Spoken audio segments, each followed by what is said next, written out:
Hello viewers, আসসালামু আলাইকুম। কেমন আছেন সবাই? আশা করি ভালো আছেন। ভিউয়ার্স, আজ আপনাদেরকে নিয়ে এলাম আমার ছাদ বাগানে।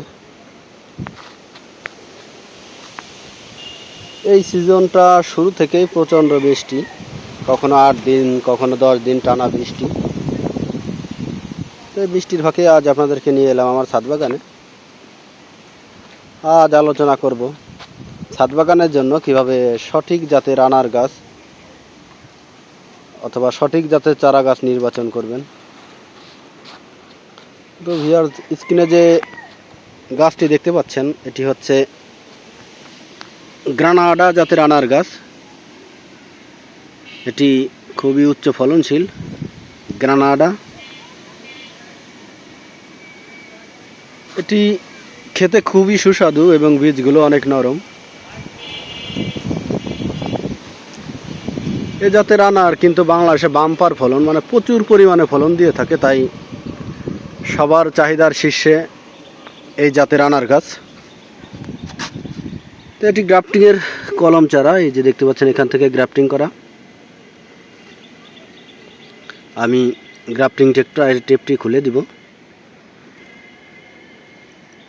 আর এই চারাটি আমি সবেমাত্র কয়েকদিন হলো এই 8 লিটার বালতিতে রোপণ করে দিয়েছি, কারণ চারা ছোট, তাই ছোট বালতিতে রোপণ করে দিয়েছি। এটা যখন আরও একটু বড় হবে তখন 20 লিটার বালতিতে দিব, এবং যখন ফল নিব ঠিক তার আগ মুহূর্তে এটিকে আমি 125 লিটার তেলের বেরেলের যে ড্রামগুলো আছে সেটাতে সেট আপ করে দিব। তো ভিউয়ার্স, সঠিক জাতের চারা কিভাবে চিনবেন সেটি হচ্ছে এই ছোট গাছটিতে, এই গাছটির বয়স সবেমাত্র কয়েকদিন হলো।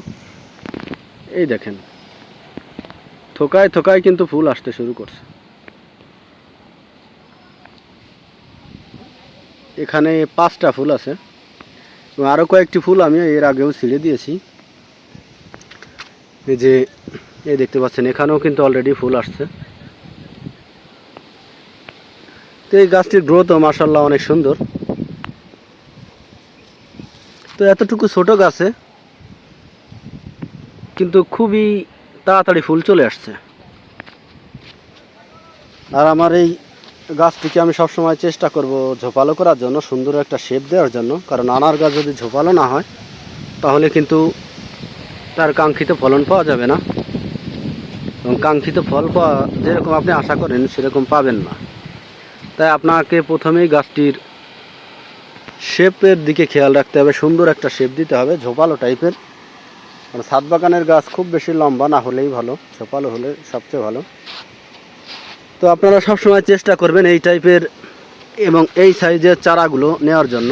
এই সাইজের চারাগুলো কিন্তু ঝোপালো হবে। আর এই গাছটিকে সবসময় চেষ্টা করবেন এই চারা গাছগুলোকে প্রুনিং করে দেওয়ার জন্য, যেন গাছটি ঝোপালো হয়। আনার গাছ যত প্রুনিং করবেন তত ঝোপালো হবে। আর এই ফুলগুলো অবশ্যই ছিঁড়ে দিবেন, কারণ এই ছোটো গাছে যদি ফুল থাকে তাহলে কিন্তু এর গ্রোথ ভালো হবে না। তো আপনারা এর কয়েকটি বৈশিষ্ট্য, যেমন ছোট চারায় ফুল আসে এবং ভালো গ্রোথ এবং মানসম্পন্ন চারা দেখে অবশ্যই ছাদ বাগানে লাগাবেন, তা না হলে কাঙ্ক্ষিত ফল পাবেন না। তো ভিউয়ার্স, আজ এ পর্যন্তই। পরবর্তী ভিডিও পেতে চ্যানেলটি সাবস্ক্রাইব করবেন। ধন্যবাদ সবাইকে, ভালো থাকবেন সবাই।